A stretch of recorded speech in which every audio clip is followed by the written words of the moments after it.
के जो संपादकीय है, एडिटोरियल्स हैं, उन सब में आज पूरा पेपर अगर देखा जाए तो कोई बहुत बेहतर संपादकीय किसी भी पेपर्स में नहीं है। लेकिन फिर भी हम लोग पूरे पेपर में अगर देखें तो अगर कुछ कुछ पेपर की अगर बात करें, जैसे ये आपका एडिटोरियल है आपका बिजनेस स्टैंडर्ड का, कृत्रिम मेधा का उभार, है ना, तो ये एक हो सकता है, इसको भी देखेंगे। और एक दो अगर हम बात करें, ये राष्ट्रीय सहारा का संपादकीय है, दर्द का लहर लचरता दरिया। हालांकि ये बहुत फिलहाल नहीं, तो एक हम लोग दैनिक भास्कर में एक संपादकीय है, उसको थोड़ा सा एक पढ़ने का प्रयास करते हैं कि इसमें क्या है, तो वो देख लेंगे। और जागरण में कोई खास संपादकीय आज है नहीं, वो पहले भी हम लोग देख चुके हैं।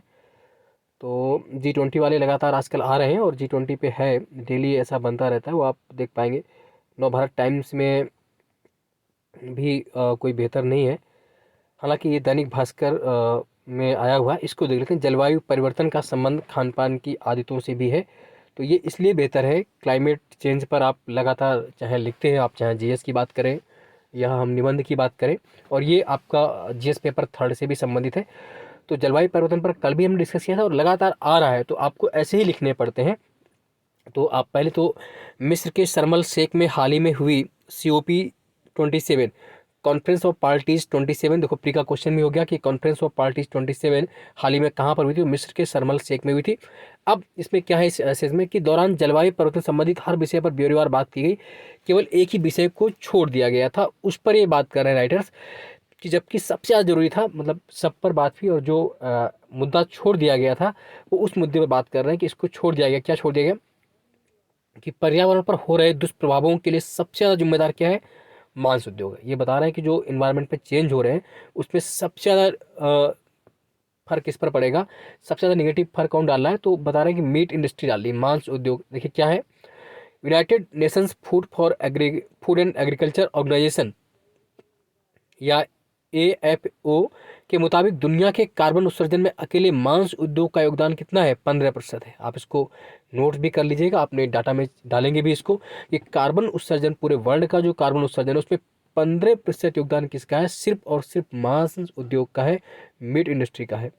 इसके अलावा BBC बताती है कि बीफ से सर्वाधिक ग्रीन हाउस गैसों का उत्सर्जन होता है, बीफ से। BBC की रिपोर्ट है ये। यूनिवर्सिटी ऑफ एबरडीन की मार्गरेट गिल का कहना है कि पोल्ट्री की बजाय कैटल से अधिक मीथेन गैस उत्पन्न होती है। पोल्ट्री बजाय कैटल से अधिक मीथेन गैस, आप वैसे भी जानते हैं कि जुगाली करने वाले जो पशु होते हैं वो मीथेन निकालते हैं। लेकिन अगर मांस, पोल्ट्री और मछली उद्योग की समूची खाद्य श्रृंखला पर नजर डालें तो आप पाएंगे कि पर्यावरण का नाश करने वाले समस्त कार्बन और मीथेन उत्सर्जन में इनका योगदान लगभग 30%। कितनी बड़ी बात है। अगर टोटल हम बात करें मांस उद्योग, पोल्ट्री और मछली उद्योग की, तो लगभग दुनिया में जो पर्यावरण का नाश हो रहा है उसको नाश करने में कार्बन और मीथेन के उत्सर्जन में इनका योगदान लगभग 30%। वैसे भी मेंस में तो आप लिखेंगे, पीटी का भी क्वेश्चन होता कि जुगाली करने वाले पशुओं में कौन सी गैस, तो मीथेन का उत्सर्जन होता है, इसलिए बहुत बड़ी बात है। यूरोप और अमेरिका के लोगों को अब ये बात समझ में आने भी लगी है कि पशु आधारित भोजन पर्यावरण के लिए कितना नुकसानदेह होता है, जबकि इन दोनों ने ऐतिहासिक रूप से सबसे ज़्यादा प्रदूषण फैलाया है। ब्रिटेन में आज लगभग 70 लाख लोग शाकाहारी बन गए। कितनी बढ़िया डाटा है, आप इसको लिख सकते हैं। लगभग 70 लाख लोग वहाँ शाकाहारी, उनकी ये उसकी कुल आबादी का लगभग 10%, यानी कि यूरोप की, ब्रिटेन की लगभग 10% आबादी अब क्या हो गई? शाकाहारी हो गई। इनमें भी 6 लाख लोग तो वीगन है। वीगन मतलब यानी उन्होंने दूध या उससे निर्मित उत्पादों का सेवन भी बंद कर दिया है। 6 लाख लोग ऐसे हो गए जो वीगन हो गए इंग्लैंड में, जिन्होंने कि मिल्क या मिल्क प्रोडक्ट भी खाने बंद कर दिए। अमेरिका में भी 5% आबादी शाकाहारी हो चुकी है, अमेरिका में भी। चीन में ये संख्या 4% से कम है। एफओ की रिपोर्ट कहती है कि भारत में आज भी दुनिया में सबसे कम मांस का सेवन कहाँ होता है? भारत में होता है। ये बात अच्छी बात है कि हमारे यहाँ सबसे कम मांस का सेवन होता है। प्लांट बेस्ड भोजन स्वास्थ्य के लिए तो अच्छा होता ही है। मांस आधारित खाद्य श्रृंखला को कम करने से हम कार्बन उत्सर्जन में कमी ला सकते हैं।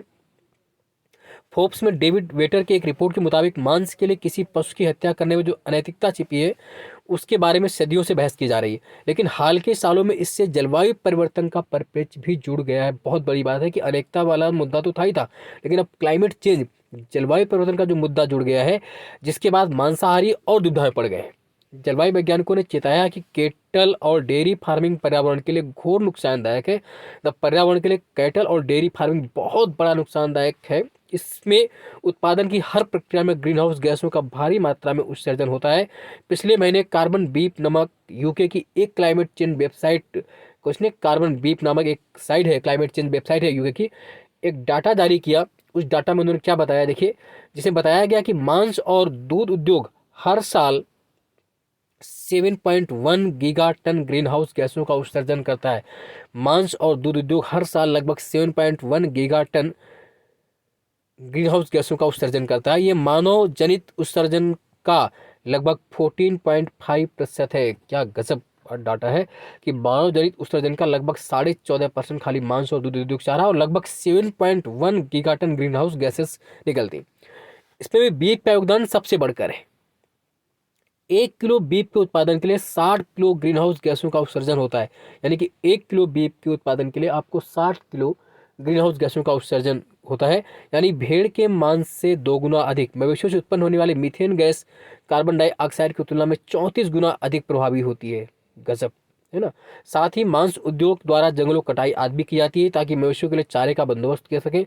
बीफ उत्पादन से मुनाफा कमाने के लिए चीन जैसे देश में हजारों वर्ग किमी वर्षा वन नष्ट कर दिए गए, यानी कि वर्षा वन भी नष्ट हो रहे हैं जो जैव विविधता से भरे थे, पारिस्थितिकी तंत्र के लिए केंद्रीय महत्व के थे। एक नई रिपोर्ट के मुताबिक दक्षिण अमेरिका के 40% वर्षा वन भी अब डिफॉरेस्टाइजेशन के खतरे के जद में है। कितने? 40%। प्लांट आधारित भोजन की ओर पूरी दुनिया का रुख तो अभी सुदूर भविष्य की बात है, लेकिन जलवायु परिवर्तन के जो विनाशकारी परिणाम होने जा रहे हैं उन्होंने अनेक बहसों को जन्म दे दिया है। दुनिया नेट जीरो का लक्ष्य अर्जित करने के लिए क्लीन एनर्जी की ओर बढ़ रही, लेकिन जीवन शैली संबंधित परिवर्तन लाना बहुत मुश्किल है। भोजन की आदतें आसानी से छूटती नहीं। वैसे में यही रास्ता सोचता है कि लोगों को प्लांट आधारित मांस का विकल्प दिया जाए। यह न केवल बड़ी आबादी का भरण पोषण कर सकता है बल्कि खाद्य प्रणाली, पर्यावरण, स्वास्थ्य के लिए बचे। यानी कि अगर आप मीट छोड़े तो मीट का विकल्प क्या हो सकता है? तो प्लांट आधारित मांस उसका विकल्प हो सकता है। ये बड़ी आबादी का भरण पोषण कर सकता है, खाद्य प्रणाली और पर्यावरण स्वास्थ्य के लिए बेहतर है। भारत में पहले ही ट्रेंड गति पकड़ने लगा। क्रिकेटर विराट कोहली और अभिनेत्री अनुष्का शर्मा प्लांट आधारित मांस को प्रचारित कर चुके हैं। ब्लू ट्राइब, बाकाइव, अर्बन पेटर, इमेजन मीट्स जैसे अनेक ब्रांड्स भी मीट सब्स्टिट्यूट पेश कर रहे हैं। ये एक इनके अपने विचार हैं, लेकिन इसमें आपको बहुत अच्छे पॉइंट्स मिले होंगे कि जलवायु परिवर्तन के अगर लिखना चाहें तो आप इसको भी लिख सकते हैं। एक और संपादकीय हम लोग देख लें आज, हालांकि बहुत नहीं है और चूंकि अभी ई रूपी की बात कर रहे हैं तो आज हम लोग एक देख लेते हैं, जागरण में देख लेते हैं क्या निकाला है उसके लिए। तो आइए वो देख लेते हैं। बाकी तो और कहीं कोई संपादकीय आज का बेहतर नहीं था जिस पे हम लोग, लेकिन फिर भी डेली कुछ ना कुछ हम डिस्कस करेंगे तो हम बहुत बेहतर कर पाएंगे। चलिए आइए देख लेते हैं क्या है। ये देखिए, चलिए अब ये है कि ई रूपी लॉन्च किया गया है, कल चर्चा में है और बहुत उम्मीद है कि मेंस में आपको मिलेगा, तो इसलिए उसको हम देखेंगे, है ना। डिजिटल रुपया लॉन्च कर दिया गया, तो सुशासन को शक्ति देने वाला ई रूपी। पहले तो आप ये जानिए कि ई रूपी क्या है, इस पर भी आपको आना चाहिए। ई रुपये का चलन बढ़ेगा क्योंकि आप जानते हैं दुनिया भर में क्रिप्टो करेंसी चल रही है। क्रिप्टो करेंसी की बात हो रही थी तो भारत सरकार ने अपनी क्रिप्टो करेंसी लॉन्च करने की बात की और उसी की दिशा में हम ई रूपी लेकर आए हैं। क्योंकि क्रिप्टो करेंसी में बड़ी मात्रा में उसमें फ्रॉड हो रहा था, उस पर कोई नियामक संस्थाएं नहीं थी, कोई गवर्नेंस बॉडी नहीं थी, तो इसलिए भारत जैसे देश के लिए, जो हमारा बहुधर्मी और बहुसांस्कृतिक कंट्री, वहाँ पर नेगेटिव प्रभाव पड़ते, इसलिए आरबीआई ने खुद ई रूपी लॉन्च किया। आइए देखते क्या है ई रूपी। नवंबर 2016 में नोटबंदी के बाद से ही भारत सरकार द्वारा डिजिटल अर्थव्यवस्था को बढ़ावा दिया जा रहा है। इसी क्रम में डिजिटल इंडिया से अभियान भी चले, लेकिन अब 1 दिसंबर को देश में 4 शहरों में पायलट प्रोजेक्ट के रूप में डिजिटल रुपया लॉन्च हुआ। कहाँ कहाँ? मुंबई, दिल्ली, बेंगलुरु, भुवनेश्वर। पीटी में भी क्वेश्चन बन सकता है कि कौन से शहरों में पायलट प्रोजेक्ट, तो 4, मुंबई, दिल्ली, बेंगलुरु, भुवनेश्वर में डिजिटल रुपी पायलट प्रोजेक्ट शुरू किया गया। हालांकि अभी सीमित ग्राहकों और कुछ दुकानदारों तक की सीमित सुविधा उपलब्ध है, मगर भविष्य में इसका प्रयोग देश भर में देखने को मिलेगा। और जिस तरह हमारे यहाँ आबादी, यूथ की आबादी बढ़ रही, जिससे डिजिटल इंडिया की बात हो रही है, उसमें इसका बहुत फायदा होगा। आगे देखते हैं क्या है। तो ई रुपये की संज्ञा, ये डिजिटल रुपये को ई रूपी कहा जा रहा है, इलेक्ट्रॉनिक रुपये एक तरह से ये है। ई रुपये के चलते लोगों को नकदी पर निर्भरता कम होगी, जो आपकी करेंसी है उस पर, और जो आपका कैश उस पर निर्भरता कम होगी। इस तरह के लेन देन में कोई हार्ड करेंसी की जरूरत नहीं पड़ेगी ई रुपये के लिए, बल्कि वॉलेट टू वॉलेट इसका लेन देन होगा। ई रुपये का क्या होगा? वॉलेट टू वॉलेट लेन देन होगा। ई रुपया जिस वॉलेट में रखा जाएगा उसे आरबीआई मुहैया कराएगा, यानी किसी गवर्नेंस बॉडी आरबीआई होगी, और बैंक केवल बिचौलियों के लिए काम करेंगे। भारतीय state bank, ICICI, IDFC first और यस बैंक से खुदरा डिजिटल रुपए लिए जा सकते हैं। अगली कड़ी में अहमदाबाद, गुवाहाटी, लखनऊ, पटना, शिमला आदि शहरों में ई रुपये लॉन्च होंगे। खैर ये बात की बात, इससे हमारा मेन मुद्दे पर नहीं फर्क पड़ता है। ई रुपये के लेन देन में बैंकों को इसकी जानकारी नहीं होगी। बड़ी बात है कि ई रुपये के लेन देन बैंकों को जानकारी नहीं होगी। ये सीधे एक वॉलेट से दूसरे वॉलेट में जाएगा। नकदी के मुकाबले इस पर कोई ब्याज भी नहीं मिलेगा, बैंक में कोई इस पर इंटरेस्ट नहीं मिलेगा, लेकिन इसे नकदी के रूप में परिवर्तित किया जा सकता है, ट्रांस किया जा सकता है। आरबीआई ने कहा कि ई रुपया परंपरागत नगद मुद्रा की तरह धारक को भरोसा देगा, सुरक्षा देगा और अंतिम समाधान की खुबियां, यानी कि पूरी तरह सिक्योर होगा। इसी कड़ी में ई रुपये का प्रकटीकरण सुशासन के साथ अर्थव्यवस्था को मजबूती देने वाला है। देश के प्रमुख शहरों में बैंकों की ओर से लगभग 2.25 करोड़ डिजिटल मुद्रा की मांग की गई। कितनी? 2.25 करोड़ डिजिटल मुद्रा की मांग की गई। ई रुपया डिजिटल टोकन आधारित व्यवस्था है जिसे केंद्रीय बैंक जारी करता है। इसका मूल्य बैंक में लेन देन वाले नोट के समान ही है। इसे कैश की तरह 2,000, 500, 200, 100, 50 रुपये बाकी मूल्य वर्ग में जारी किया जाएगा। 2,000, 500, 200, 100, 50 रुपये के जैसे मूल्य वर्ग में जारी किया जाएगा। ई रुपये के चलते मनी लॉन्ड्रिंग जैसे मामलों पर भी शिकंजा करना आसान होगा। मनी लॉन्ड्रिंग को लेकर आए दिन समाचार आते रहते हैं। मनी लॉन्ड्रिंग भ्रष्टाचार को बढ़ावा देने के साथ सुशासन के लिए चुनौती बना हुआ है, यानी मनी लॉन्ड्रिंग पर इससे लगाम लगेगी। ई रुपया एक ऐसे समय आया जब क्रिप्टो करेंसी दुनिया में चर्चा का विषय बना हुआ है। सरकारी संस्थाएं में इसे लेकर कई चिंताओं से युक्त हैं। उम्मीद है कि चिंताएं कम होंगी।